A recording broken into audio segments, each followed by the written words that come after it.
take this chance to apologize to absolutely nobody.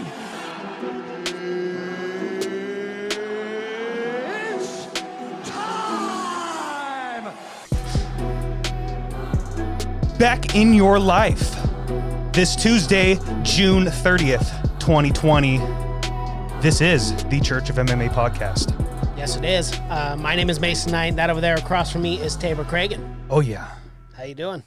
I'm doing great, man. There's nothing else. Like, if you're not having like a good week after like that performance, that card in general. The card, yeah. The card was my favorite of the year. It sets you up for the week. Yeah, it doesn't matter. There's no fights this weekend. It sets you up. You're good. You got shit you could rewatch to get you over those withdrawals. Yes. Because there's no fights this weekend. Kind of sucks, but we just went through weeks and weeks without them, so. Yeah, that's what I was going to say. It does suck, but we're also blessed at the same time because Absolutely. Following this 4th of July weekend, which good for the UFC staff. Yeah. You know what? Those people are working hard. They deserve the 4th of July off. With their families vacationing in Abu Dhabi. I'm sure, they're all down there for the 2-week quarantine, so all the fighters are there already. Shit's happening. Man, Dana White, planned that whole thing out perfectly. Yeah. Like right over that 4th of July, you're totally right. The family can go down there. They can quarantine. Like to be able to get all that done, that takes so much work that I don't think people really appreciate. Yeah. Like this is the only sport out right now. Yeah. Thank you, boss man. Yeah, seriously. Thank you. Yeah. Thank you, boss man. Because we appreciate it, man. We appreciate being able to watch fights every single week. Yeah. And before we get into this recap show, as we do every week, I need to say, go follow us on Instagram, Facebook, and Twitter at The Church of MMA. Guys, we are posting funny memes. We are making you guys laugh. The hype is real. Yeah. Follow us. It's normal. It's a normal thing to do. Just follow us. Yep, absolutely. Also, before I forget, YouTube channel. We're posting clips every single day. Check it out. Subscribe. Our numbers are climbing. Every day we're gaining new subscribers. Join the hype. It's real. Like I'm just going to say that every podcast because it's the most real thing you could possibly say. It's real. It's real, yeah. I guess. I don't know if it'd be my number one, but we'll go with that. I'm going to go with it. It's my another one. Another one. Yeah, I know. People got to start making memes of you saying another one. But they just Photoshop DJ Khaled's face on you. So funny. Man, like we said earlier, just a freaking great card. Absolutely fantastic card. Like you said earlier when we were watching the fights, you said every single fight was good. Every single fight for me was entertaining on this card, even from the early prelims on. Mm-hmm. It was such an impressive outing from everyone. And we got to talk about some of the fighters who took these fights on 3-4 day notice. Yeah, absolutely. Arosa is the first one that pops into my mind. Mm-hmm. I heard he signed the contract on like Wednesday. Oh, yeah. It was his debut. Well, remember, we didn't even pick that. Yeah, we didn't pick that fight. We had no idea who was fighting. Yeah. It was 2 different names on 2 different websites. Yep. And then this guy was the 3rd dark horse that came out of nowhere. Mm-hmm. I never even heard of this guy. Was that his pro debut? Yes, or his UFC debut? UFC debut, yes. Yeah. That's wild.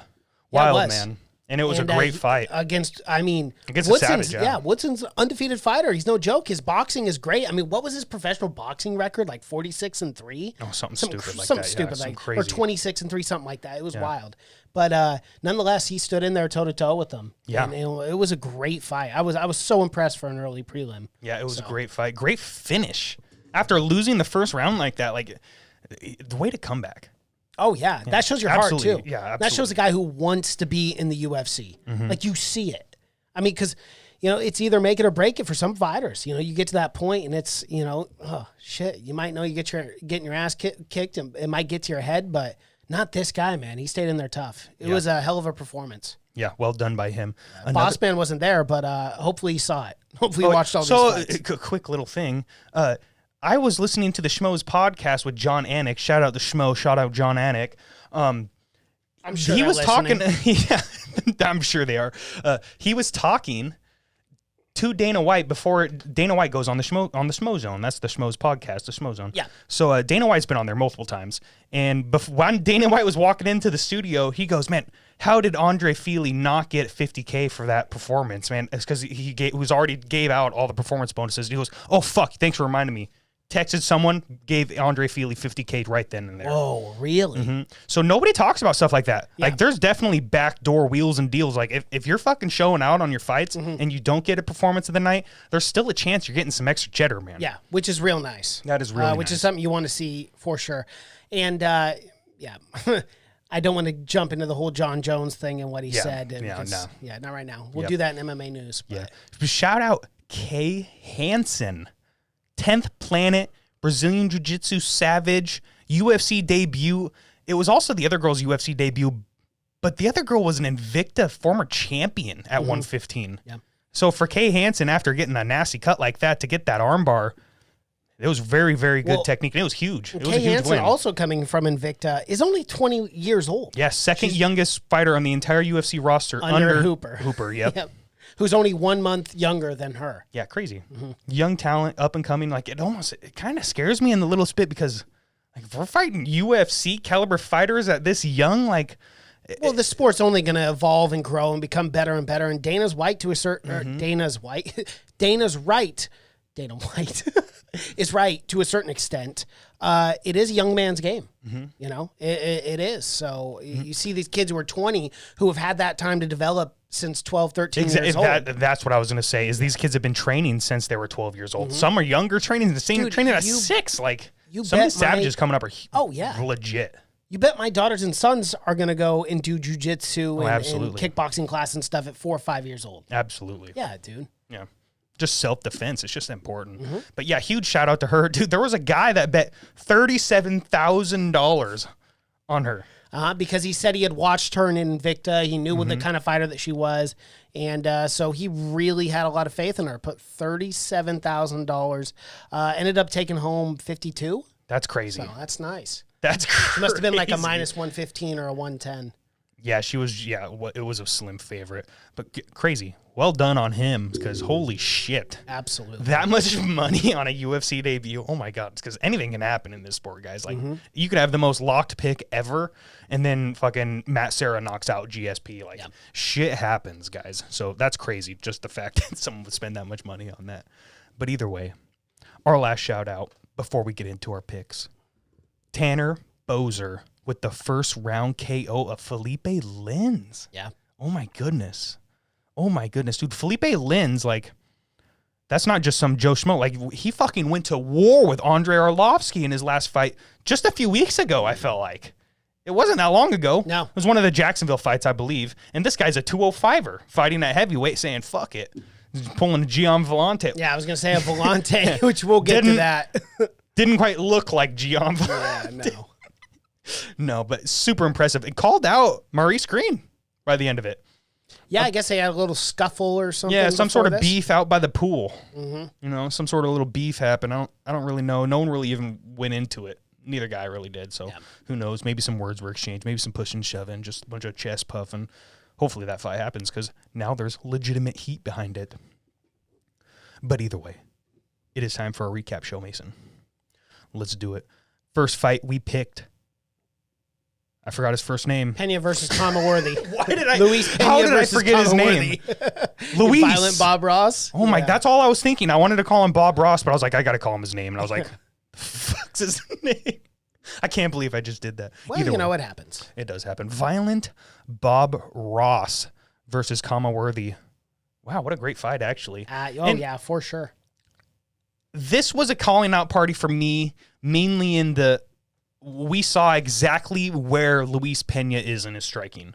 We all know his grappling's elite. We saw that in the second round. Almost submitted him multiple times. Yep. Completely dominated on the ground. The guy's a savage. But he doesn't quite have the wrestling skills to get every single fighter to the ground. And he doesn't have the striking to really KO everybody in the UFC. So he's kind of in a little bit of a limbo. You know, he's still an up-and-coming guy.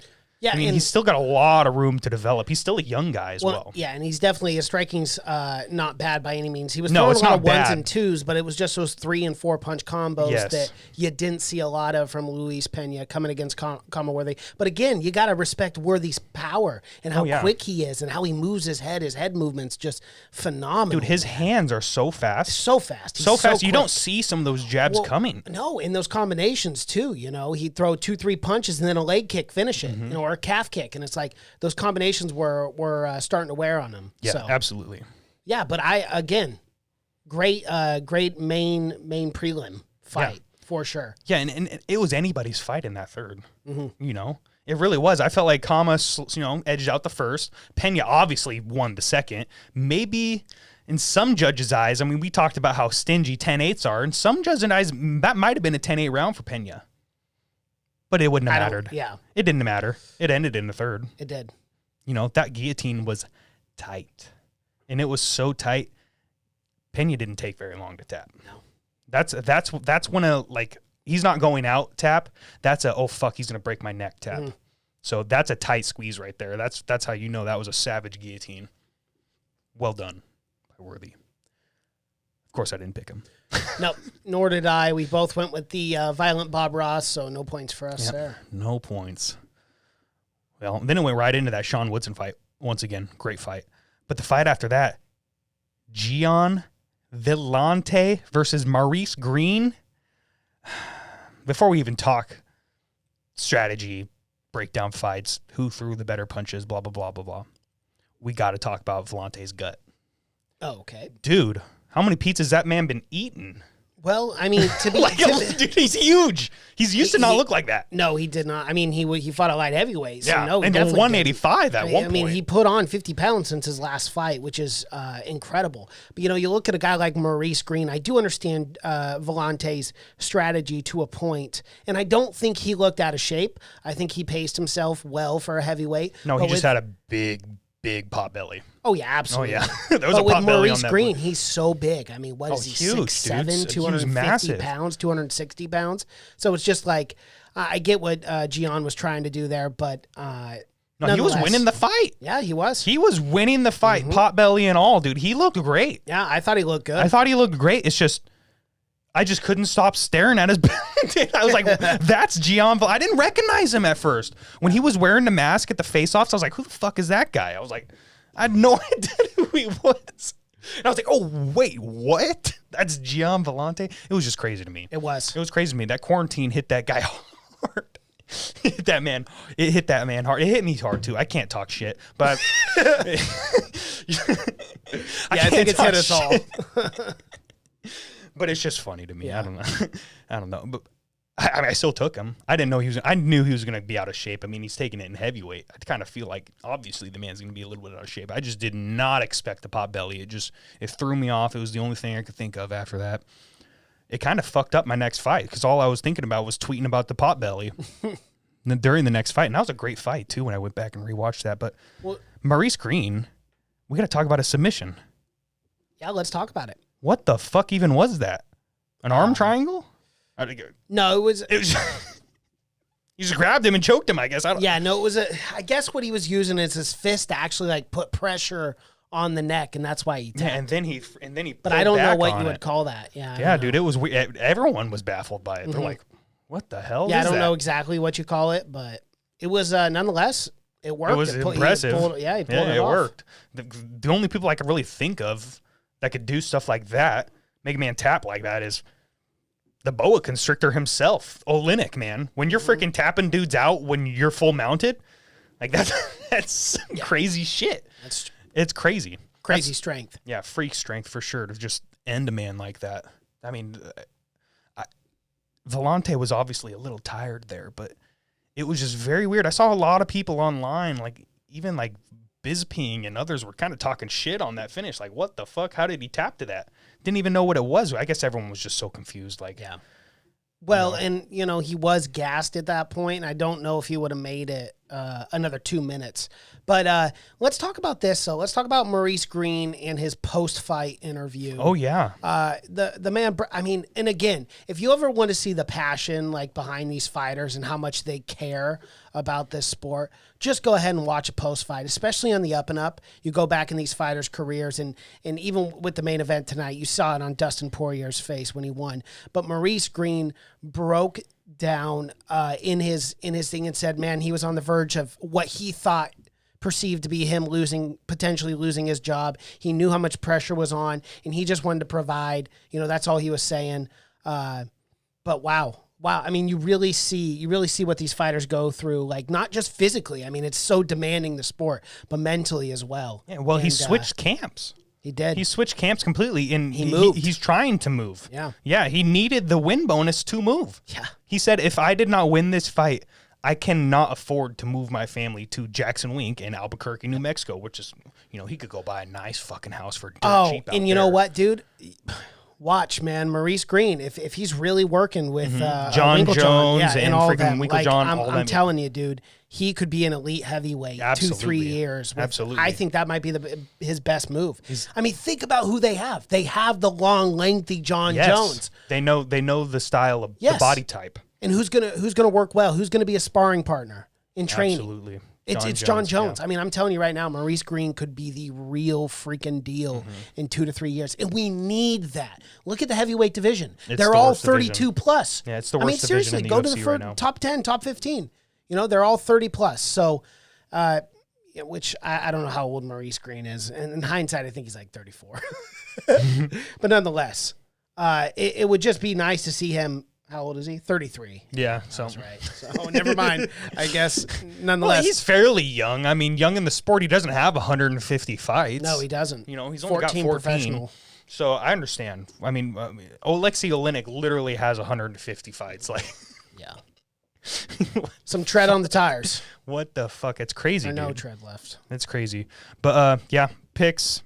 I chose Vellante decision. I thought he'd, you know, I didn't expect him to have a pot belly like that. So I yeah. I'm just talking shit. I shouldn't be, because he looked awesome, but I thought he'd have a little bit better cardio. I took him decision. It didn't happen. Yeah, bad night for me too. I also picked Vellante second round. Did not get it done. So Yeah. moving on to this Brendan Allen fight. This was a great fight. Yes, it was. I'm glad I went back and rewatched this, because I really did not watch it the first time. I kind of like just skipped through it. Right. Got straight to the good stuff. But I'm this super glad was I the went good back. stuff, This yeah. was a great fight. It was a great fight. It was a great fight. Kyle Dawkins showed up too. Oh, dude, he's a savage. You understand why this man is undefeated? Watching that fight, dude, he was going to fucking war. I don't want to call Brandon Allen a vet, because he's not. He's still an up-and-coming guy. He's only had like 3 or 4 fights. But in terms of experience, this man has way more experience than this Dawkins kid. Yeah. But this Dawkins guy showed everything. He showed the chin. He showed the talent. And by God, he showed the heart. Dude, in the third round, he was winning that fight. He was going for the finish. Yes, he was. That's what you got to do. When you know you're down 2 rounds, you need to go for the finish like that. It didn't happen, and he suffered his first loss. But you know what? But you know what? His stock doesn't go down as far as where he's at right now. Absolutely. 100%. Dana's got to look at that and go, okay, that's the kind of guy I want. Win or loss there, you got to look at that fight and go, yeah, that's definitely a guy I want to keep around. Absolutely. So Absolutely. Really impressive for both fighters. Yes. Impressive outing. Yes. So Brandon Allen, I didn't really know this guy. I know he was a Contender Series guy. I just never really watched him fight before. He's pretty much been on like super early prelims, essentially, of fight nights, which normally I don't watch. Ever since we started this podcast, I pretty much have been watching almost every fucking fight. And I'm so happy I do now, because there are fights like these that happen all the time in these early prelims, man. All the time. There are fights that show the fuck out. Even on the Fight Pass prelims, the super early prelims, there's always a great fight.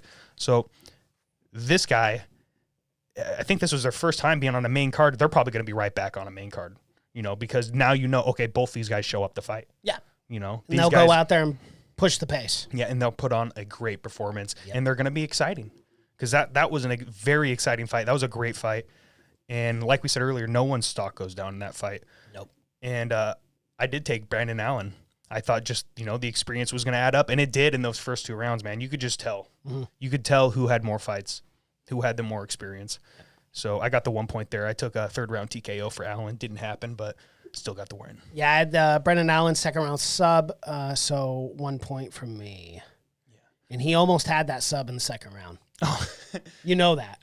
Yeah. Yeah. I was like, come on, do it. And he couldn't pull it off. Yeah. That would have been awesome. Would have been. I had that again for the next upcoming fight for my pick. I got a point on that last one as well. I had Brendan Allen 2nd-round sub. Welterweight co-main event, Mike Perry, Mickey Gall. Are you kidding me or what? Let's talk about this. Wow. Before we even talk the fight, let's talk the shit talk. A lot of shit talk. A lot of animosity. And a lot of people, I mean, the big controversy with Mike Perry and having his girlfriend in the corner. Latori Gonzalez. Finally remember her name for once. She is now a candidate of Coach of the Year. Absolutely. She's up there. Quite possibly, with Trevor Whitman, with fucking Henry Hooft, Winklejohn. She's up there, dude. Right. She did everything she needed to do to get that W. Great job, babe. Great job. Great job. Where do you want the ice? Where do you want the ice? Water? It's a pretty gangster dude, move. That's all you fucking need. I think Mike Perry told us to shut the fuck up, and he proved us wrong. Okay, what works for Mike Perry doesn't work for everyone. I'll agree with you for that. Okay, yeah. You definitely need your coaches in your corner. It's absurd. I think this is like the one scenario where you could probably get away with it. He knew with a guy like Mickey Gall, the same way I called it, that Mickey Gall, yeah, he's a good grappler, not a phenomenal grappler. Mm-hmm. Mike Perry knew that. He knew he would be able to defend those takedowns, defend the grappling. And he knew for a matter of fact that he could outstrike Mickey Gall. So I think this was the perfect scenario for him to bring his girlfriend to the corner and get a little clout for it, as the kids say. So I will disagree with you on some of those points. I agree with you pretty much with everything you said about Mike Perry's mindset. Mm-hmm. You know, he definitely knew that he was a better fighter, and he showed it. Right. That's what he showed. Yep.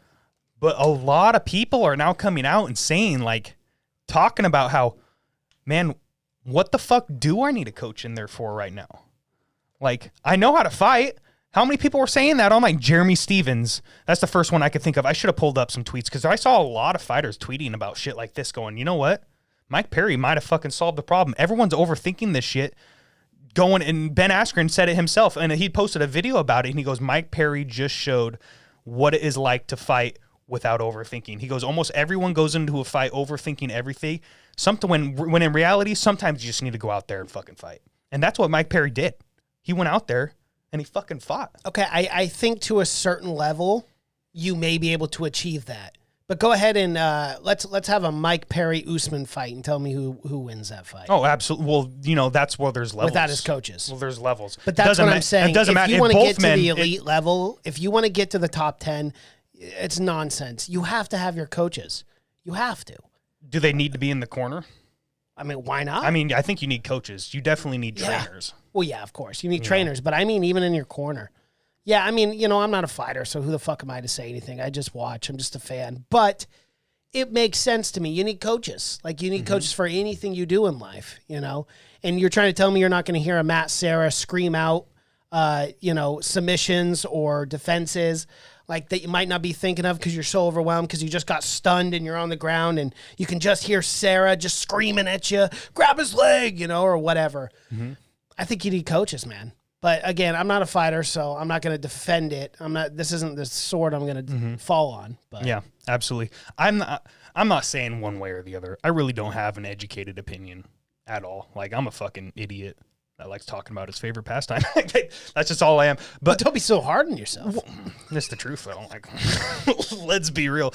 I'm just an idiot that loves talking fights because I fucking love them. But oh my god, like Mike Perry, he just kept on saying the entire time, dude, I have the skills. I know what to do. I don't need someone to tell me what to do when half the time I don't listen to him. And when he says stuff like that, and then I see other fighters saying stuff too, I go, man, that makes a lot of fucking sense. But then you're exactly right when you say, go fight Usman now. Yeah.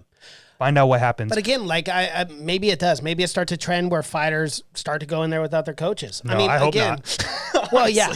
Well, I don't think it's the best idea, but case by case basis, Mike Perry, why not? Yeah. The guy's a fucking savage. The guy's a savage. Like, I wish I had the fucking Yoel Romero savages. I wish I had that cued because that would have been awesome to play there. But either way, it's just crazy to me. It's just crazy to me. And because Mike Perry knew he was going to outstrike Mickey Gall, yet he got outstruck in that first round. Am I like, did I not see that correctly? Mike Perry was losing on the feet in that first round. Maybe towards the end he picked it back up, but it really wasn't until the grappling exchanges that he started dominating. I thought he definitely started dominating on the feet in the second, third, but the grappling exchanges were what shocked me the most because Mike Perry was very, very clean on the ground against his Brazilian Jiu-Jitsu black belt. Right. And it's in most positions we don't see Mike Perry in. And he was dominating them, dropping big elbows. And I guarantee he prepped for that in his camp. You know, he said that, you know, he was trying to downplay everything, but that's kind of his thing, his stick.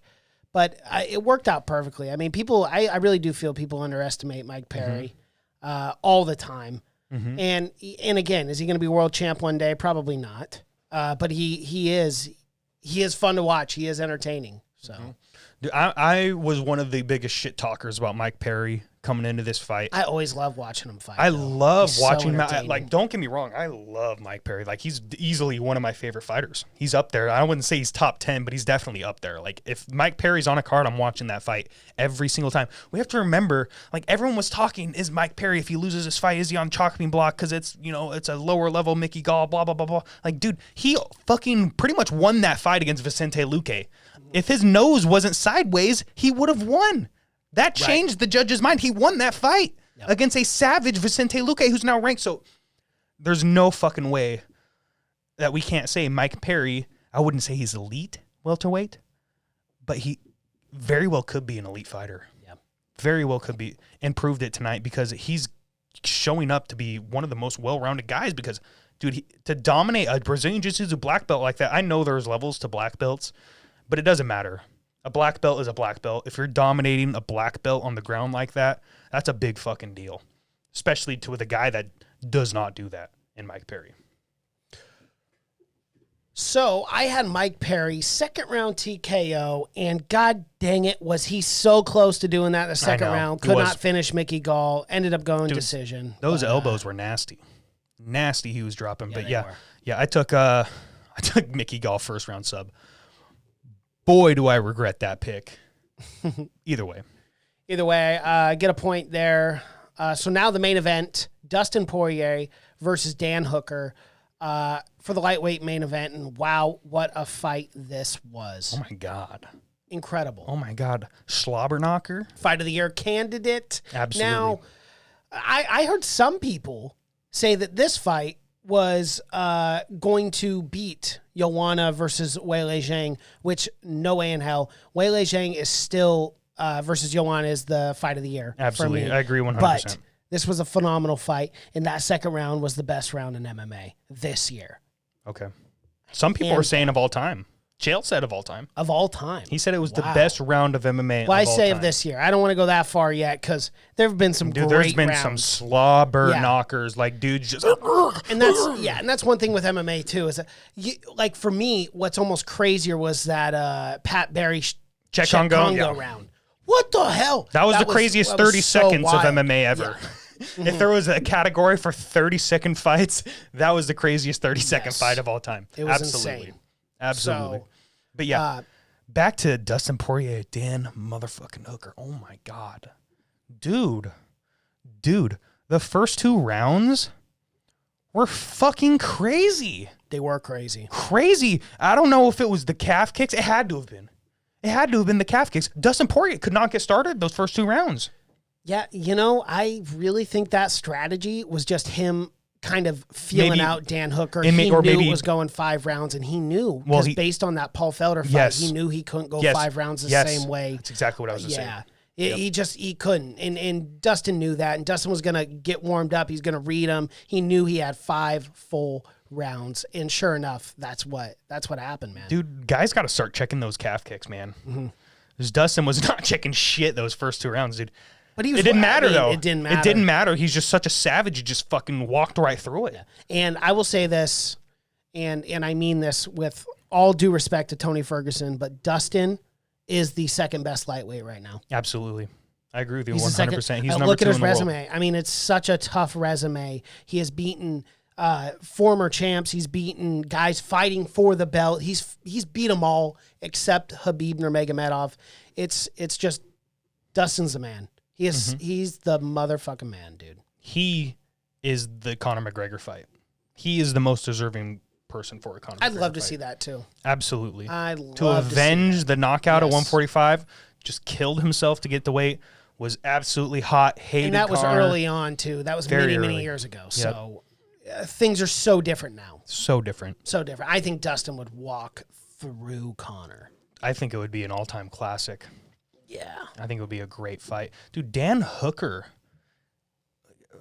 guy's a fucking just, I don't know how else to put it. The guy is a machine.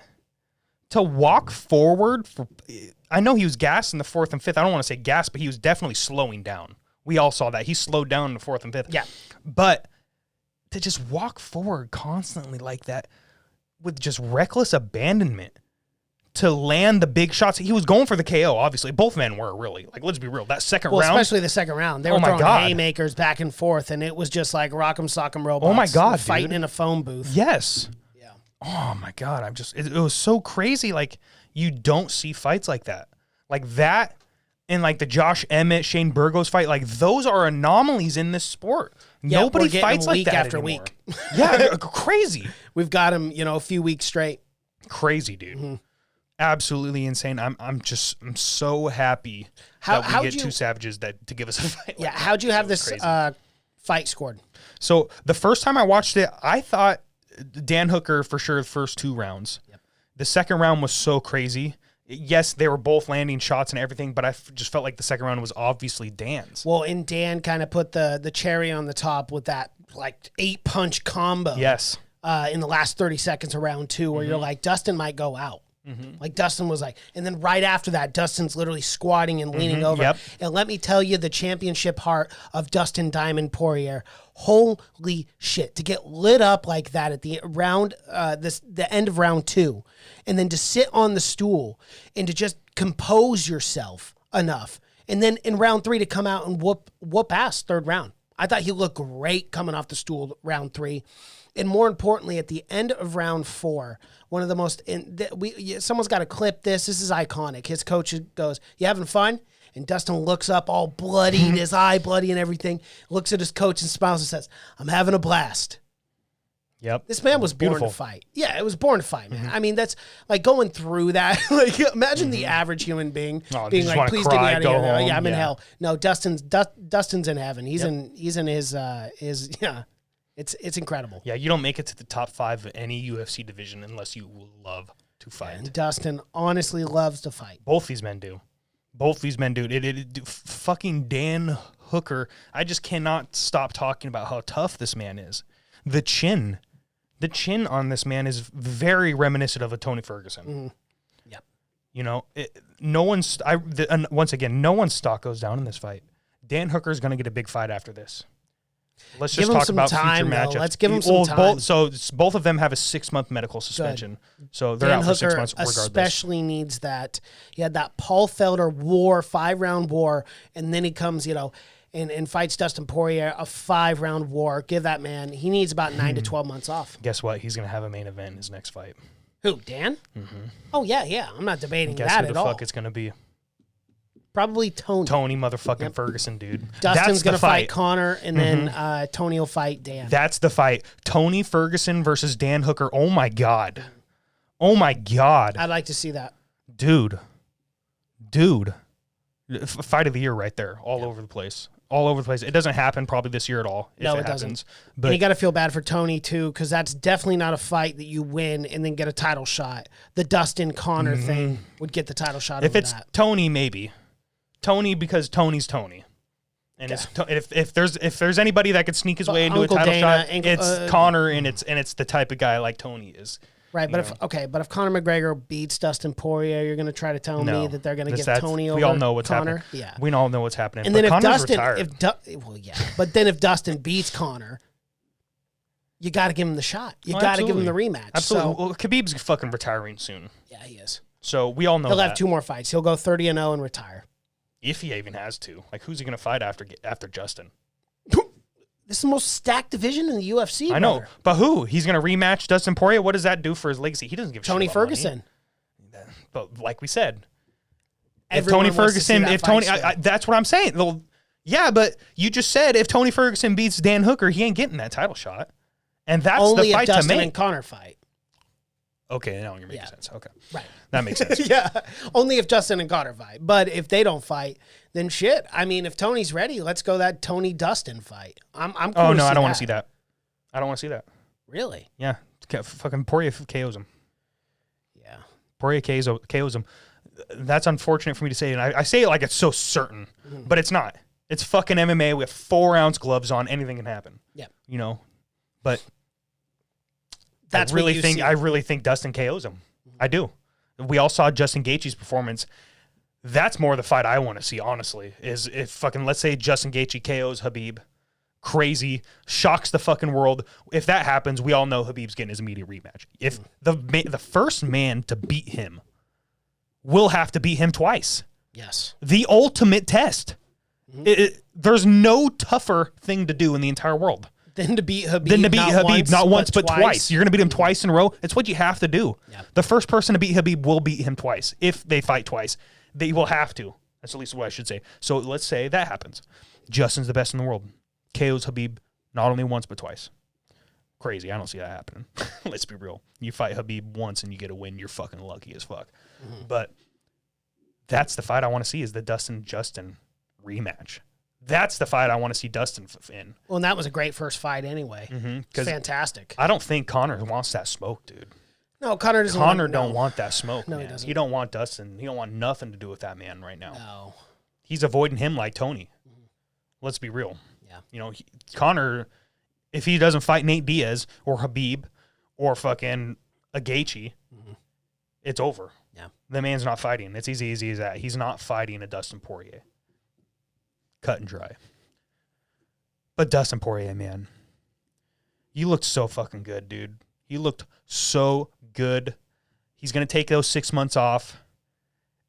If it's not Connor, who does he fight? No one.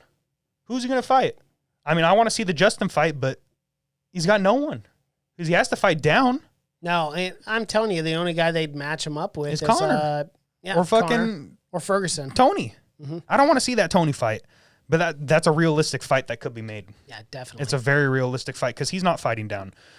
So, I really don't know. Well, I guess the future will tell. I mean, Khabib is going to fight Justin this September. It's pretty much confirmed. You know, I haven't seen anything. Nothing's official from the UFC's words, but it's like we all fucking know, dude. We all fucking know he's fighting in September. Where? Who knows? Probably Vegas. It's the only way it's going to happen. Confirm that Cormier and Stipe are in Vegas. So I guess that pretty much does our recap show, Mason. Yes, it does. Yeah. So, oh, by the way, I did take Poirier. Remember how I switched my pick very last second? Yeah, from third round TKO to decision. Decision. Yeah. So And happy then- I did that. Yeah, of course. And then that fifth round, I see Dan Hooker fading, and I'm like, come on, Dustin, finish him, finish him, finish him. Then it went decision. I'm like, you kidding me? I should have let Tabor pick first and then me pick. God dang it. If you would have said decision, I would have been like, fuck, 5th round TKO. Yeah, exactly. That's funny. Yeah, but let's move on, Mason, to some MMA news. Lots of stuff was happening, kind of, sort of. Under the radar stuff was mainly happening. Stuff that nobody really was talking about. Nobody really even knew. But John Kavanaugh did some interviews. Who is John The Kavanaugh? way you set that up, I thought you were going to say John Kavanaugh did some meth. Just like the most breaking news ever. I'm like, are you shitting me? Are you kidding me? Okay, so what? John Kavanaugh what? John Kavanaugh finally broke his silence for the longest time. This man, as we all know, to you casuals out there, if you don't, John Kavanaugh is Conor McGregor's coach, head coach, main trainer at SBG Ireland. Very famous gym now, mainly because of Conor. But either way, John Kavanaugh came out and said that his top 3 fights he wants to see Conor in is Gaethje, Khabib, and Nate Diaz. And then the guy asked him, what about Tony? And he goes, I'm not really interested in that fight. I don't really want to see that fight. ducking, maybe. Maybe. That's just his opinion, though. We can't say anything about Conor. But the most important thing that came out of this interview was that Conor and Gaethje were this close to happening, dude. Conor and Gaethje in July, apparently, was this close to being signed before the Tony fight fell through. And then the Tony Gaethje fight gets made. And as we all know, Conor was offered that fight first. Did not take it. Right. Did not want to be a replacement fighter. We were robbed, man. Not only were we robbed of Tony and Khabib, but this would have been like the greatest fucking summer ever. We had Gaethje and Conor a couple months later. You imagine if Tony and Khabib finally happened. We all busted our nuts because we've just been waiting forever for that fight to happen. Got rid of all the blue balls, but then Conor versus Gaethje in July. Like, dude, this would have been one of the biggest summers ever. It would have been awesome. You know? Yeah. And it's no wonder Conor retired. His fight fell through. And now he's got no one to fight. Who's he going to fight? Dustin Poirier? He doesn't want that smoke. Like we just said. But I mean, I feel like Dustin and Gaethje are a lot of the same style. So it's like you want Gaethje, but you don't want... Maybe because Dustin is more Gaethje. Polished. Yeah. Yeah. Yeah, I think maybe the styles are just different. I don't know. I don't know why Dustin Poirier's name is never mentioned with these guys. Never. I don't blame them. He is a savage. That last fight was crazy. It was absolutely insane. Either way, I don't see Conor fighting this year, dude. I think he really might actually be retired for at least this year. Yeah. Do you think he comes back next? Next year at least? Yeah. Yeah, I think Maybe. 2021, he has probably to come July back. of next year, he'll fight. Right? Like he has to. Yeah. But it won't be anytime soon. No, absolutely not. So only time will tell. Moving on to the next subject. Joe Rogan dropped some hints on his podcast. Hints, he pretty much just said it. He said Israel and Paulo are the next Ultimate Fighter coaches, dude. Yep. Which Ultimate Fighter's coming back. That was something Crazy. revealed because, Ultimate Fighter got canceled, but they're going to bring it back. I'm cool with it. I want to start watching some Ultimate Fighter. Hopefully they throw it up on Fight Pass or something. Oh, I think it was going to be on ESPN too. Oh, okay. Yeah, I'd do that. Throw it up on ESPN Plus It'll go on so Plus I can too. I can watch it be. there. If it's on ESPN too, why the fuck? Because I'm not going to be wouldn't able they to watch it live. There's no way. Yeah. Well, did you watch like the most recent Ultimate Fighters? Is it something you've watched every season? No, on and off, depending who the coaches are, depending what weight class it is. But what weight class is this supposed to be? Do we know yet? No, they haven't mentioned anything. It's not even confirmed that Israel and Paulo are the next coaches. It's just something that like Joe Rogan just said. dropped. But on you know his what? podcast. I mean, I'm taking his word for it. Yeah, if anybody knows, it's probably him. And I heard that episode too. I don't remember who it was with, but I remember him saying that. I believe it was oh man, I don't remember. I can't remember either. Jake Shields or something like that. No, Joe Schilling. Joe Schilling, that's right. Yep. The kickboxer. Yep. Absolutely. Crazy, dude. So Ultimate Fighter, it's just one of these things, man. I never watched them. I don't like reality TV. See, I like it. I like reality TV. It's not something, I don't know. Ultimate Fighter was always something that was on Spike TV back in the day. And I remember, if I was bored, I'd watch 2 or 3 episodes, when they do marathons and stuff. But, yeah, I mean, I like it. I'm glad they're bringing it back, especially now with Corona. We don't know if we're going to get Contender Series back. You can put these guys in quarantine and have them all fight each other. Yeah. It's actually a perfect show for quarantine right now. Yeah, I guess. How are they even going to do that with quarantine? You're going to stick 30 dudes in one big house? Well, yeah, man. You test them. You test them before they get in the house. None of them have Rona, and they're all quarantined together. It's not like you're going to let them go out to the nightclubs or anything. They're in that house for the reality show, and that's it. Doesn't matter if you have 30 guys if no one's going anywhere. Yeah, makes sense. Yeah, makes sense. Because they're all fighters. They're all training. Yeah, I might watch this season, especially with Israel and Paulo. I might watch this season just because I love Israel that much, and it's probably going to be a lot of shit talk. I know. This is how they've Paulo, already started. Yeah, this is how Paulo shot. Skinny boy, skinny boy, skinny boy. Where are you, skinny boy? Well, and I think Apollo Costa just said shit. he was the king of bitches. Yep, king of bitches. I love it. Which it's kind of, you can take that one of two ways. I mean, you're the king of the bitches or you're king bitches. Like what? Yeah, that's a very odd thing to say. Yeah, you could definitely rebuttal that with, yeah, you are the king of the bitches. Absolutely. You are king bitch. Absolutely. Speaking of king bitch or queen bitch, as I should say. Wow, you're gonna call her a bitch? No, really? I fucking love her. You better take that back. Honestly, I love her so much. Gina Carano set the motherfucking internet on fire. Did you see this Instagram post? Please tell me yes. I did not know. Oh my God, I'm Googling that I shit cannot right believe now, this Jamie. is even MMA news. This is absolutely MMA news, dude. Only for you bringing this up in our it got notes. deleted off Instagram. Fuck. Oh, easy, man. God. Pissed. Just A throw little my too, laptop. yeah. No, dude, she straight up posted a nude photo on Instagram, like no joke, and then like said a bunch of women power shit, like, oh, you know, we're just being powerful and nude and stuff. And I was like, fuck yeah, you are, girl. Power to you. Okay. So a lot of people were freaking out, though. So I'm assuming this is part of MMA news because we also have a matchup for her? No. So you're just literally put it in. Okay, well. Yeah. Awesome. Yeah, No. I mean, it is She's a not fighter. even fighting. Yeah, I guess. She's a fucking retired actress now, but MMA community, I guess. Well, Renzo Gracie came out and was like, you're one of the most beautiful women I've ever seen. Why would you ever post something like that on the internet? You know, you're the most beautiful woman I've ever seen. So all I kept on saying was like, you're so beautiful. Like, why would you do that? Blah, blah, blah, blah, blah. I mean, yeah. I was like, dude, more power to her. I have no problem with like I women don't care. doing that. No, I don't care. No. I encourage it. Yeah. Go for it, girl. Go for it.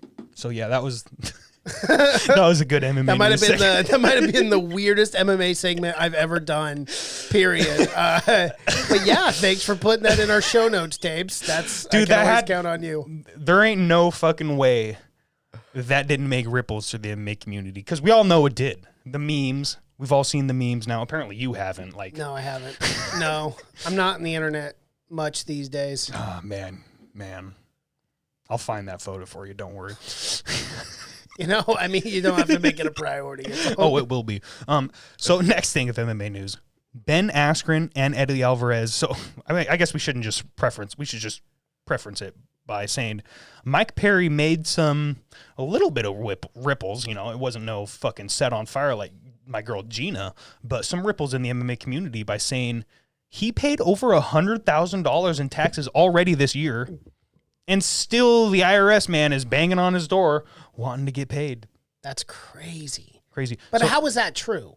Well, it's through, he fought in multiple countries. He fought in Brazil, and apparently he fought in Uruguay or somewhere else like that and had to pay out the ass in those countries from taxes. Oh, okay. And now it comes time for IRS man, Uncle Sam, to come get his money. And oh shit, he ain't happy, my guy. Yeah. He ain't happy. He said he owes a fuck ton of money already. And like most of it, and like that's why he needed this win. Essentially, he needed the win bonus. Yikes. And you know, Ben Askren, essentially, the second hearing his post-fight interview, because that's all Mike Perry was talking about, was the tax man trying to pay his taxes, essentially giving a fucking, you know, a speech of why he should be a Republican. Like, that's pretty much all he was talking about was taxes the entire time. And then Ben Askren says, FYI, fighters, you should think ahead of time before the tax man comes. You know, maybe you should save some money because every year the tax man does come, and maybe you should plan accordingly. Wow. So, financial genius Ben Askren is. Yep. Someone should pay that man. But Eddie Alvarez did add on to it and said, fighters, adding to Ben Askren, set up an LCC before you get your first paycheck. This will allow you to write off most expenses. 2, create a solid safety fund, preferably 6 months. 3, have $100,000 in your bank account does not make you rich. Do not ball out. Save and invest. So, Wise words. easy as that, Mike Yeah, Perry. from veterans. Yeah. Easy as that, Mike Perry. And this is actually relevant because how many months ago was it that we heard that Tyron Woodley is now broke? Essentially, I wouldn't say he's broke. Like, he's not broke, but he was hurting. not to the level He was I'm hurting. broke, Like, but he was yeah. talking about how he's struggling because he bought 3 houses. He bought 6 cars. Uh-huh. He was balling out. He was living this championship style lifestyle, but it's like, guys, you are not making NFL type money. No. Unfortunately, I mean, I they're- would love for all of them to make that kind of money, Yes. but it's not reality. No, not based unfortunately. in And reality. it ties into everything that's been going on these last few weeks because Jorge Masvidal is still talking shit about the UFC. John Jones is still talking shit about this UFC. And these big fights aren't being made because of these negotiations. It's like we've talked about this many times. Right. The fighters are not getting paid enough. Easy as that. Easy as that. Which jumps into the next piece of news. Sean O'Malley claims Reebok made over $1 million on all my merch, and I got like $3,000. He said this on Food Truck Diaries with Brennan Schaub. Yeah, that's crazy. Yeah. That's crazy. And apparently he got a pay stub or something from Reebok with the check saying exactly how much money they make off of him. Mm-hmm. And it's pretty much like a big middle finger in your face, like, yeah, this is how much money I made. This is how much you're crazy getting. because if they really did make $1 million profit and you're talking about $3,000, you're talking about 0.03% of what they made off your name and your brand. That's why he said, no, don't go buy those tie-dye shirts, Tabor. Go to his website and buy shirts from his website because that's actually where he'll make a little bit of money. It's robbery. We all know the Reebok deal ends in December. Thank God for the fighters. Hopefully we can sign a cohesive piece of legislate. No, I'm just kidding. But a cohesive, like, Congress gets involved. Yeah, I know, no kidding. But contracts for these fighters to where they can start making some money with advertisements. You know, getting one or two big sponsors to put $50,000 to $100,000 behind these guys so they can make a little bit more money. But we can't have deals like this anymore with Reebok, where they're getting 0.03% of their name. Yeah, and I can almost guarantee it that it's going to be another deal, probably just as shitty, but with someone else. Reebok deal is not getting re-signed, so apparently Ariel Helwani was tweeting about this, saying that all signs are pointing, all sources are saying that this deal is going sour fast. Yeah. So they're not re-signing the Reebok, essentially almost confirmed. Almost confirmed. They're not going to re-sign it. There's no way. It's terrible for the fighters. It's a bad look for the Well, the organization. UFC doesn't give a fuck about the fighters. Yes, they do. They give a fuck about their image. They give a fuck about their image. Do that's they, why though? Yeah, that's why they're not going to It re-sign broke this. what, 12%? But here's the thing. I mean, they want their fighters. They don't want to look bad. They don't want their image to be ruined. When your fighters make $3,000 off of $1 million, and if that actually is true and it's not over-exaggerated, that is a terrible look for your organization. Topple that on the fighters make a total of like 12 or 18% of what the UFC makes in total in profits, a terrible look for the organization. They have to start fixing some of these things and not making it look so shitty for the fighters. That's why I know for a matter of fact they will not re-sign this Reebok deal because they're going to get, I'm not saying it's going to be an amazing deal, like a multi-million-dollar contract with Nike where everyone's living like an NFL player, but they got to do better, and I think they will do better, and that's why that deal's not going to be signed. Supposedly it's Venom and Under Armour. Those are the two top candidates for replacements, but I would almost guarantee you it's going to be just as shitty of a deal because I have to disagree with you because this isn't breaking news. Like, this is stuff we've kind of known about for a while. Yeah. With this Reebok deal, it's been stuff that people have complained about for years now. Especially fighters. Many fighters have complained about this for years. You mean to tell me I can't put a sponsor on my shorts, but you could fucking cover the Octagon and as many sponsors? Like Manscaped.com is on the Octagon. A ball shaver. You're going to have a ball shaver on the Octagon, but I can't put a logo on my shorts because you said it's too much advert. Well, and Dana was saying, it looks ugly. It's too much advertising. Like, this is what some of the excuses they're making to support the deal. Like, it does. It doesn't look great when you have 20 advertisements on a short, but shorts. But you limit it to one or two, and I don't have a problem with that. When it comes to money, They're sponsored by someone. If you care about your fighters, you're going to let your fighters make as much money as they possibly can. Yeah, but you especially also through don't wanna these third-party sources. Yeah, I do understand the business aspect, though, and not having what we did back in the old school days where they have 20, 25 different sponsors or brands that they're putting all over their shorts and their banner. It looks messy. It doesn't look like a clean-cut organization. I do agree with that. But you compromise and you say, okay, you guys can have up to 3 sponsors, so you just get the highest bidder. So it could be like Nike, Manscaped, and Proper 12. So you can have 3, but don't make it look messy. And one could be one leg, and then the butt, But nonetheless, they got to make a better deal. This Reebok deal was awful for the fighters. Yeah, it was terrible. They got to make more. It was terrible. And I think they will. A lot of people, like Luke Thomas, let me preface this by saying I do not like Luke Thomas that much. But I love his analysis on fights. Oh, dude, he's one of the best. Yeah, his in-depth analysis. He's very good at what he does. He's one of the best. Love him or hate him. Yes. And he's talked about this Reebok deal for a long time now.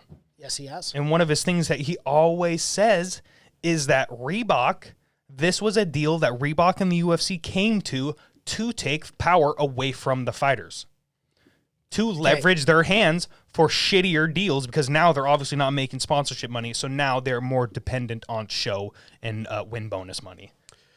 Yeah, you also have to. That's kind of conspiratorial. Yeah, you have to take that with a grain of salt, Yes. because it is Luke Thomas at the same time. And he He's hates very New Dana, York. and he hates. Yeah, and my opinions are the best opinions. That's Right. He's got a very he's a very New York kind of guy when it comes to that. But I mean, he's great again, and he has some great, and he makes some really valid points. And there are a lot of times where I agree with Luke Thomas. I think he's wonderful for the sport.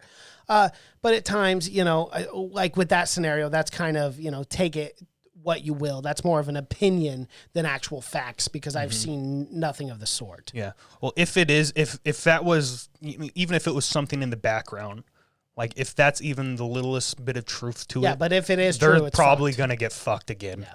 So I would almost, like I said earlier, I would almost guarantee they get fucked again. I think that's what's going to happen. We will see. Only time will tell. We'll see this December. We will see next year.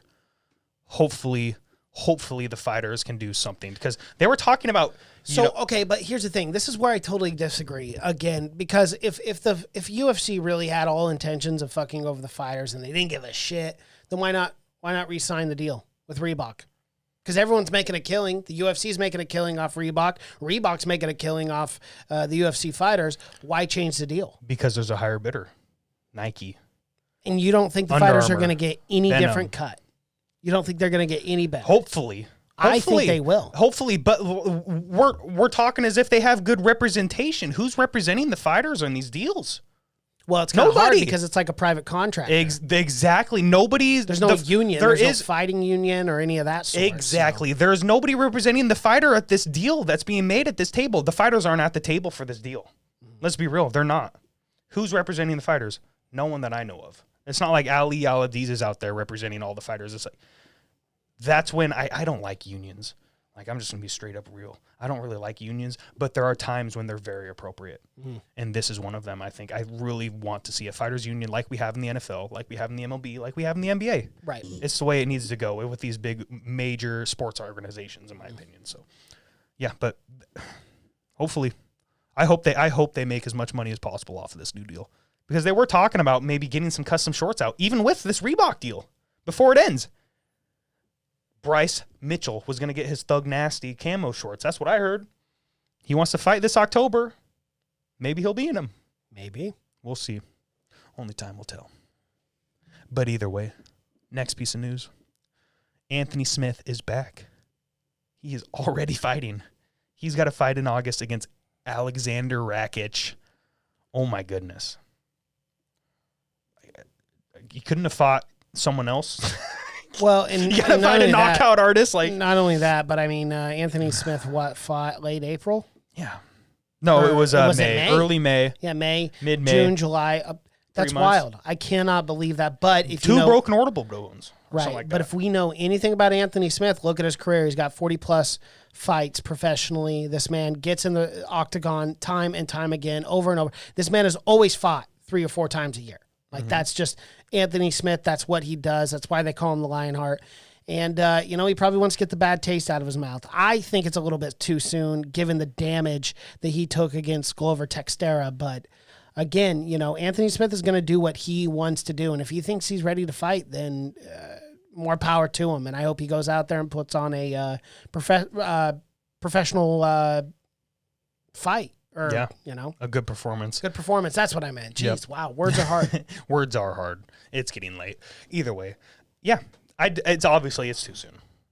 It's too soon, dude. Like, you're crazy. You just had both your orbital bones broken, apparently, and you're taking this already? Like, come on, guy. Yeah. Come on. And it's not like you just, he lost the fight and kind of got his ass kicked. Like, no, dude, you got fucked up for 4 rounds, essentially. 3.5 rounds. Viciously, and it was a terrible stoppage. It was no stoppage. Shouldn't have even went out in the 5th. Did. And showed your Lionheart. It's just too soon. I don't like it at all. Yeah. I don't like it at all. I'm not really comfortable with it as a fan, just watching from afar. Because, like, again, Anthony Smith is an awesome human being. Yeah. Like, I really like that guy. I really like that fighter. I think he's a good dude. Absolutely. And I think that's kind of where we're coming from, too, is it's not that we don't want to see him fight. It's a little just too that soon. we don't want to see him fight this soon. Yeah, it's just a little too soon. Again, it's his body, his choice. Like, who the hell are we to tell him he can't go out there and fight? The Florida State Athletic Commission, or just Florida men, obviously run that shit because, like, no medical suspension? I couldn't believe that. No medical suspension from them? Okay. Yeah. Like, Dustin Poirier, Dan Hooker just got suspended for 6 months. Anthony Smith should be suspended for 6 months. At the least. Yeah. At the very least. I don't know how he got away. That's a very good point. I didn't even think about that. How was there no medical suspensions there? Crazy. It's crazy. Absolutely crazy. Florida does not give a fuck. They will let you fight your mother next week, honestly. Yes, they will. They don't give a fuck. But either way, our last bit of MMA news. Dan Hooker is back. He is back in New Zealand. But unfortunately, New Zealand is taking Rona extremely seriously. And he's stuck in 14-day quarantine in some random hotel room, completely away from his family and friends. It's what you got to do for a fucking paycheck these days, apparently. Well, it is, yeah. Yeah. If your put in that country sacrifice. says you got to quarantine, man. Yeah. You ain't got a choice. It's either that or, they force you to quarantine. Yeah, exactly. So you or might something. as well go voluntarily. Yeah, might as well. They had gates. Like, apparently he could still see his kids. I saw an Instagram post of him talking to his daughter, but they're 6 feet apart with these metal gates. And it's like, dude, that's got to be hard. Oh, yeah, of course. That's got to be real hard. We saw today, Dustin Poirier. You got to Poirier. see your kid, but not see him, Yeah, that's what he said on Instagram, is so close yet so far. And I was like, that's got to be hard. Yeah. And then Dustin Poirier tweeted at him, said, so sorry you have to go through this, bro. Yeah, that was actually really cool because I know they were talking a lot of shit to each other, and I could see how animosity. Yeah, well, at the end of the fight. But again, Dustin's just a great guy. Yeah, and at the end of the fight, remember Dan got in his face? Yeah. Got in his face again because he kind of took that as Dustin talking shit. He's like, hey, you did great, kid. You did great. You'll get it one day, kid. Don't worry. It's like, got up in his face. Yeah, what a great fight. Great night. Great episode. So, another one, Mason. Another one. Yes, it's the other button, but it's all good. It's it. Are we jumping into the... Wait, what are we doing? Are we jumping in to the preview show? Oh, I thought we were doing a separate episode for that. Oh, no. Oh, fuck it. Well, here we are. This is our preview show. That's one hell of a way to intro it, and I absolutely love it. Dude, I know there's a week in between this, but, like, I cannot fucking wait for these fights. Like, can I just hop in a time machine right now and just skip forward straight to the 11th? You cannot. It's not possible. You got to call Doc Brown or Rick and Morty, and I don't have their cell phone numbers. Fuck. Fuck. I'll get it one day. One day. I'm just going to have to freeze myself like Cartman did up in the frickin' mountains and just go bury myself in some snow and, hopefully someone doesn't lose me and they can bury me back. Resuscitate me. I'm just being stupid. Dude, I can't wait for this fight card. This will be a fun one. I seriously can't wait for this fight card. What fight do you want to start off? Should we just pick the main event prelim and then go straight into the main card? Yeah, we could. We could also pick this Dos Santos versus Muslim Solikov. Yeah, that'll be a great fight. Ezekiel or Ezekiel? I have no idea. Zaleski Dos Santos. Yeah. That guy's a savage, dude. Absolute savage. And he's fighting a great fighter in Muslim Solikov. Muslim Solikov was supposed to fight Nico Price in Portland, if we don't remember. Yep. He's finally taking a fight. This will be a great fight. Absolutely great fight. I didn't know Muslim Solikov was 36. Oh, my goodness. Oh, my goodness. He's up there in age, and he isn't even ranked. My guy's going for it. I have no idea who wins that fight. Like, I don't even know where to start breaking it down. They're both great on the feet. Well, we can just pick them. We don't have to. Yeah, but they're both great on the feet. They're both great on the ground. Like, it's a very well-matched fight. It's a very well-matched fight. That's a coin flip for me. Shit. Who knows? I'm going to go with Muslim Solikov. Why not? Just because I like his name. Okay. Yep. Going with him. All right. Muslim Solikov. I'm going decision. I think it goes all 3 rounds. These two guys are so well matched on the feet. Probably just a slobber knocker for 3 rounds. Maybe some great grappling transitions. We will see. Okay. I'll take Dos Santos in this, and I'll take him decision. Okay. Main event of the prelims. Volkan Uzdemir, Jari Prochazka. Prochazka. I've never heard of this guy. 27-year-old, 6'3", 205 pounds, fought for Ryzen for quite a while. Oh, okay. Yeah, I mean, he has a pretty good record. He does. Really good record. 26 and 3. Yeah. Vulcan, like, dude, you have to, look at his, okay, how many, okay. CB Dalloway, that's the only name I recognize. Mm-hmm. That's the absolute only name I recognize. This is an easy fight for me to pick. I am going to go Vulcan Uzdemir, first round KO. The guy's a fucking savage, dude. I cannot not pick Vulcan Uzdemir. Are you kidding me? Against this young, up-and-coming guy who's only fought essentially one UFC caliber guy that I can think of? Yeah, that's not happening. I'm not going with that guy. I'm taking freaking Vulcan Uzdemir. The Alir Latifi fight. That was crazy. Do you remember that knockout? Yes, I do. Dude, he evolved to all new levels in that fight. I felt like, because I thought he won that Dominic Reyes fight. That was a great fight, and it was a close fight. I thought he won that fight. It was very, very close. It was a split decision. Essentially, the man, in my opinion, is on a 3-fight win streak. What is he doing fighting this guy? This guy's making his UFC debut. Maybe he just wants a fight, man. Some guys just want to fight at this point. Yeah. Yeah, you're exactly right. Like, Merab didn't have to take the Ray Borg fight. Like, he could have took a big fight. Could have took a ranked fight. Yeah. Wanted a fight. Just takes anybody.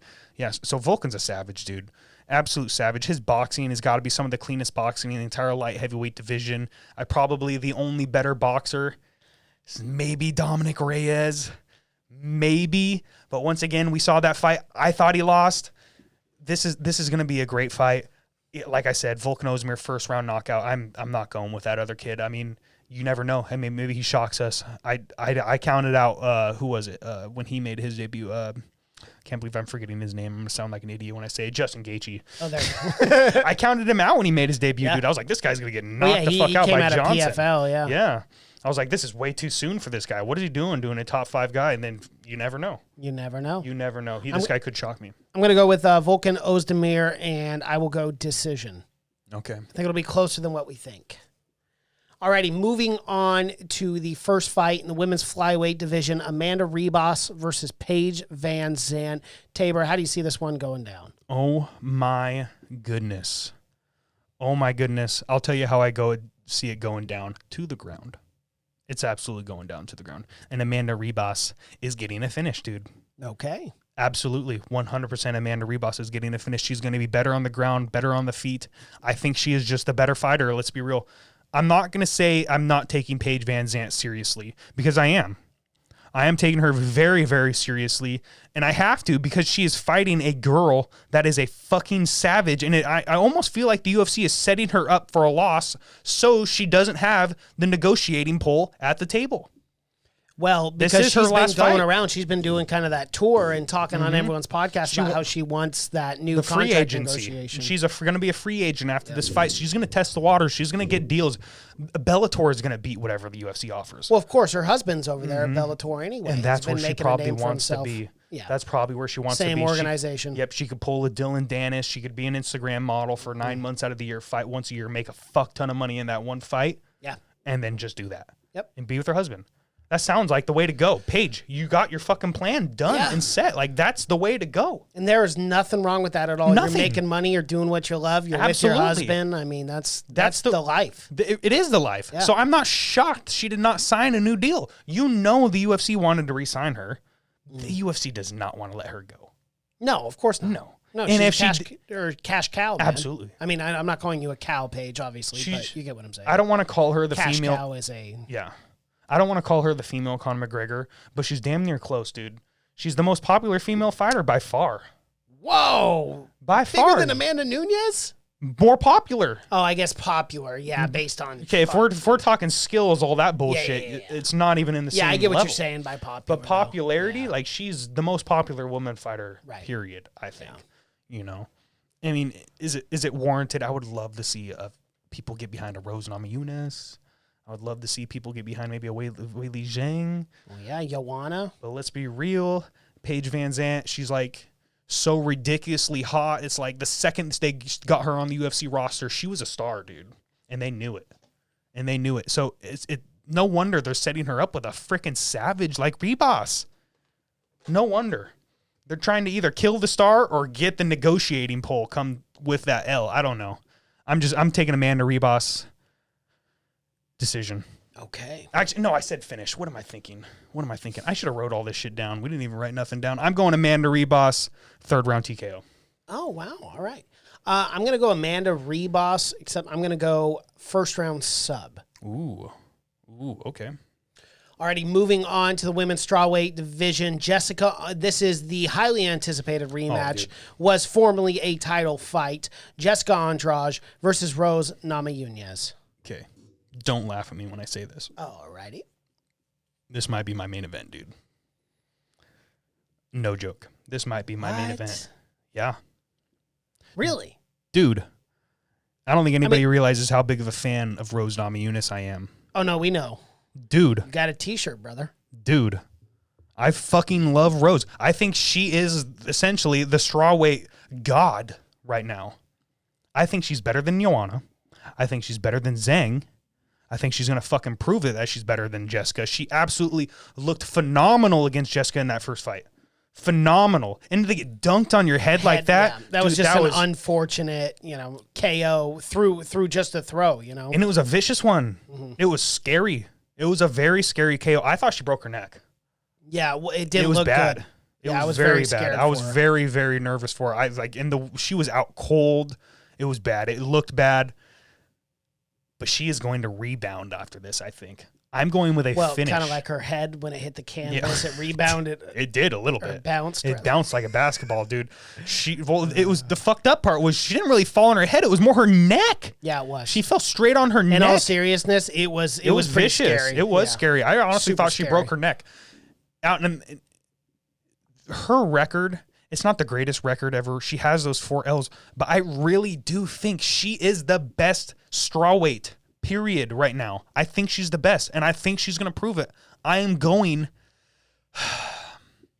Rose Namajunas, 3rd round TKO. I think she's going to finish Jessica. I think she's going to be way too much in the 3rd. I think she gets the TKO. Wow. Mm-hmm.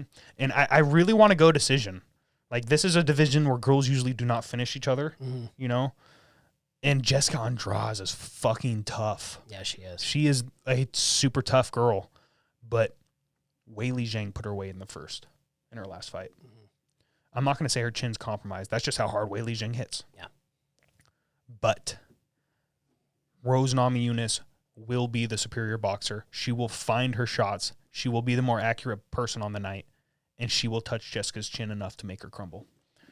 Rose Namajunas, 3rd round TKO. Alrighty. Well, I do agree with everything you're saying. I think Rose is the better striker, absolutely. I'm going to go Rose Namajunas, except I will go decision on that. Yeah. That's honestly my most hyped fight. I really like these next fights. Don't get me wrong. I really, really like them. I love them. This is such a stack card. Yeah, but top to bottom. Yeah, that's just, I really, really, really want to see that Rose Namajunas Zhang fight. Mm-hmm. Like, if Rose wins and that's the fight made next, that's going to be my next Conor. Not Conor Khabib. Like, that's going to be my fucking Khabib Tony. Wow. Dude, Rose Namajunas versus Weili Zhang. Are you shitting me? That could be fight of the year right there. Easily. Man, I see Weili Zhang winning that one. Really? Yeah, I do. I disagree with you, my guy. I think Rose Namajunas might fucking piece her up. Dude, if Joanna was landing on her like that, I think Rose will too. Maybe a bit better. Maybe. That's fantasy fight for me. That's a great fucking fight. That's the fight I want to see. I'd love to see it down the road, though. Yeah. Absolutely. I'd love that would be a fight. That'd be a great fight. Mm-hmm. And essentially, this is for the number 1 contender. It is. Oh, yeah, easily definitely. There's no one else at 115. They're 2 former champs. They literally just fought, 2 years ago? 2-3 years ago? This very same fight? Just last year. So, yeah, just last May, actually. So, yeah. Was it just last May? Just last May. It feels a little longer than that. Nope. Last May. Yeah, this is the winner of this fight will fight for the belt unless it's Tatiana Suarez. That is it. No one else. It's Tatiana Suarez, Rose Namajunas, Jessica Andrade. Who else is Zhang going to fight? Or Joanna Jędrzejczyk rematch. Those are the 3 fights to make a 115. So hit me up, Dana White. I am here whenever you need me. Okay. Matchmaker extraordinaire. I don't give a fuck. Alrighty then. Well, hey, it looks like, hey, you shot your shot, man. Shot my shot. That's all I needed. That's all you got to do. All righty, moving on to the bantamweight. And again, there's 3 title fights on this card. Cannot wait for it. So crazy. Bantamweight title bout, Petr Yan versus Jose Aldo. Oh, my goodness. Oh, my goodness. I'm just going to throw this to you right away because I would love to hear your take on this fight. Oh, okay. Petr Yan, I don't think has ever even really lost a round.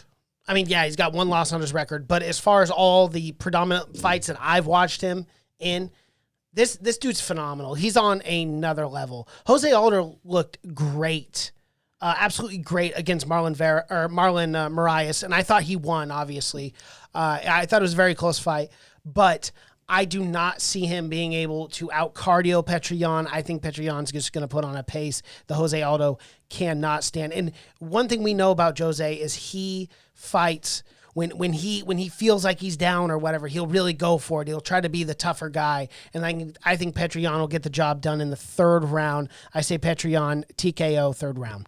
Okay. So Petr Yan's only loss was to a man named Magomed Magomedov. So that's how you know the guy's a savage. When he has 2 first names, essentially, back to back. What year was that? Ooh, that was 2016. Okay. In ABC or ACB 32 Battle of Lions. Never heard of them. Must be some Russian promotion that nobody gives a shit about. But this man's on a 6-fight UFC fight streak. Yeah, yes. He's fighting not just dominating Joe Schmoes, John Dodson, Jimmy Rivera, Uriah Faber. Is that title shot worthy? Maybe not when you're talking Aljamain Sterling, Oh, of course. Well, but he is the people's champ right now. In my opinion, I think so too. Aljamain Sterling is the people's champ. Yep. Period. End of discussion. Regardless of who wins this fight. Yes. Jose Aldo, let's be real. Jose Aldo does not deserve the fight. He's coming off a fucking loss to Marlon Moraes. Yes, he won the fight. We all know that. Yeah. We've said it a million times, not only on this podcast, but we've heard everyone fucking say this. Yeah, he won the fight, but he still lost. Mm-hmm. It's like how many times when you say the dude does not deserve it. Right. The only reason he is getting this fight is because that Henry Cejudo fight fell through. And then he picked it up with someone else who didn't necessarily deserve it either. One in So Dominic Cruz, weird. who hadn't fought in 2 years. It was weird what they were doing with the It's just weird. bantamweights. It's like Dana just did not want to give it to Aljo. I know. I don't know Or you could have made an argument for Corey Sandhagen. You could have. Over Yan, at least. Yeah, because at that time he had won 5 straight. He was on a roll. So, yeah. Yeah, I didn't really get it when he said Petr Yan will fight for the belt next. I was like, why? Shouldn't it be Aljo? But regardless, the fight was made. It's coming up. I'm still really excited for it. I'm talking a little bit of shit, but I'm still excited for it. Do I think Petr Yan can win this fight? Absolutely. Like, I'm just going to be real. That's who I'm taking. I'm taking Petr Yan decision. I don't think he finishes Jose in 5 rounds. I think he definitely can, but I don't think he does. Okay. Jose Aldo is one of these guys that just fucking tends to shock me for some reason. Like, I did not think he was going to have a chin in that last Marlon Moraes fight. And, dude, he was eating shots. Yeah, he was. He was eating big shots that have floored people in that division. Mm-hmm. And he looked great. He won the fight. I can't count out Jose, dude. He can absolutely win this fight still. It's just, I don't see him beating a Petr Yan. I think Petr Yan is on that next level. I do think he gets owned by Aljo, though. Like, let's be real. When that fight gets made, I'm taking Aljo. Oh, yeah, absolutely. Absolutely, I'm taking Aljo. I think he is the best in the world. I will say, Petr Yan, you might be second best in the world. Mm-hmm. I'd love to see him fight maybe a Cody Garbrandt, someone like that. Then we could prove he's second best in the world. Right. But this fight, if he beats Jose Aldo, can he really call himself the best in the world at 135? Can he call himself the champion? Well, yeah, when you get gold strapped to your waist, brother, you can say whatever you want. That's a good point. I mean, dude, if I had that thing strapped on my waist and you try to tell me I'm not the best, well, he's not, though. He's not, though. Do you have this? Do you have this gold? Do you have this gold, bitch? He's not, though. Nope. Beating Jose Aldo doesn't prove that you're the best in that division. Beating Uriah Faber doesn't prove that you're the best in that division. Okay, so what about Henry Cejudo beating Dominic Cruz? That's another great example. Beating Dominic Cruz does not prove that you're the best in that division. But you know what will? The Aljamain Sterling fight. Yeah, I agree with that. Yeah, absolutely. Absolutely. But yeah, Petr Yan decision. Alrighty, moving on to the featherweight. This is a co-main event of the evening. We have this rematch fight: Alexander Volkanovski versus Max Holloway. How do you see this one going? Unfortunately, I see it going the exact way the first one did. I think Alexander Volkanovski is going to prove that he is the better kickboxer, and he is going to prove that he is the better MMA fighter on the night with the leg kicks. Okay. Dude, he's going to fucking attack that calf. Maybe Max Holloway has an answer for it. I don't know. He didn't in the first fight. No. I don't think he checked a single kick. No. Not a single one. No. So we will see. If he starts checking kicks, that could be the turning point, dude. It could be. If you check enough kicks, you're going to fuck his chin up. Right. You know, you could pull an Anderson Silva. This is what Alexander likes to do. He wants to stay on the outside. He wants to pepper you shots and get the fuck out of there because he's been fighting essentially his entire career with the reach disadvantage. So he's very good at staying on the outside, yet closing the distance to get inside the pocket to land shots and then getting back out. He's very good at that. And so is Max Holloway. Yeah. Some would say he's one of the best. This is a very intriguing fight, but honestly, I don't see it going any differently than the first. I think Max Holloway is without a doubt, the best boxer in the entire 145-pound division. I think he pieces up Calvin Kattar. I think he pieces up a Dan Ige. I think he pieces up a lot of people in this division in the top 5. Chan Sung Jung, name them. Max Holloway probably pieces them up, but Alexander Volkanovski. Okay. So I'm taking Volkanovski decision. All righty. I got a different take. Max Holloway, the best is blessed. I think he's coming back.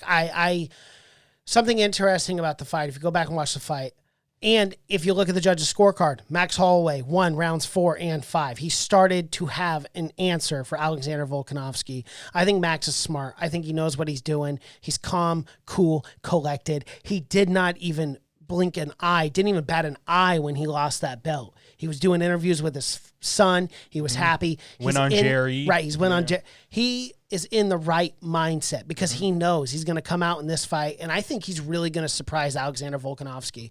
And just from like the attitudes and the way that I see things and the way people are acting, I got to go with Max Holloway. I think he's going to get it done. I think he's going to beat him 4 rounds to 1. Wow. I think the first round will be the only one that Alexander will win, but then after that, Max Holloway is going to not coast through, but he's going to win every round pretty decisively. Wow. I'm going to go Max Holloway decision. That's a bold, it shouldn't be a bold prediction. No. Like it's motherfucking Max Holloway. Well, and that's the thing too, is I think he will solidify himself as one of the greatest featherweights of all time when he beats Alexander Volkanovski Saturday, July 11th. Say you're 100% correct that happens. You're taking Max Holloway decision, obviously. So, right? Yeah. Decision. Yeah. So, say that happens. You're 100% correct. Mm-hmm. Do they make the third fight? I think you let it breathe. I think let me tell you why. Alexander Volkanovski, he won the belt, but he didn't defend the belt. You don't get a rematch. Not an immediate one. But it's a Stipe DC situation. But is it? I guess you could throw the Derek Lewis would, I guess. Is Alexander Volkanovski one of the greatest featherweights of all time?